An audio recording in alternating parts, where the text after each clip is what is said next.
भारतीय इंतहा पसंदों की धमकियों, मौजूदा कशीदा सूरत हाल और सिक्योरिटी खर्चात के बायस किया गया। हुकाम का कहना है कि पाकिस्तान ने हमेशा खेल पर सियासत नहीं की। भारतीय हुकूमत और मीडिया ने खेलों को नफरत और प्रोपेगेंडे का जरिया बना दिया।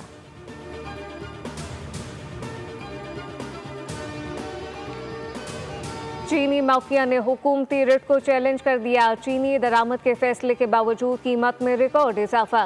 कराची, इस्लामाबाद और रावलपिंडी में चीनी की फी किलो कीमत 200 रुपये तक जा पहुंची।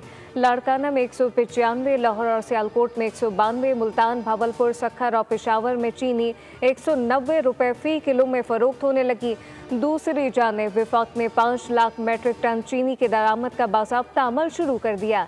ट्रेडिंग कॉरपोरेशन ने 3 लाख टन चीनी के लिए पहला टेंडर जारी कर दिया।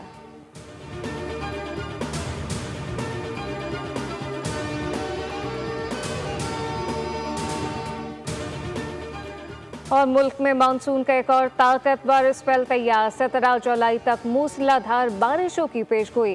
पंजाब और खैबर पख्तूनख्वा में जमकर बादल बरसेंगे। नदी नालों में तोक़यानी का खदशा। PTMA ने अलर्ट जारी कर दिया। सयाहों को पहाड़ी इलाकों में सफ़र के दौरान एहतियात बरतने और दरिया के किनारे जाने से गुरेज की हिदायत। इस्लामाबाद, मरी, गलियात, गुजरावाला, लाहौर, सियालकोट, सरगोदा, फैसलाबाद, नौशहरा, पेशावर, मानसेरा, एबटाबाद, चतराल और दीर में भी बारिश का इम्कान। कराची में 15 से 17 जुलाई के दौरान हल्की और मुतदिल बारिश का इम्कान।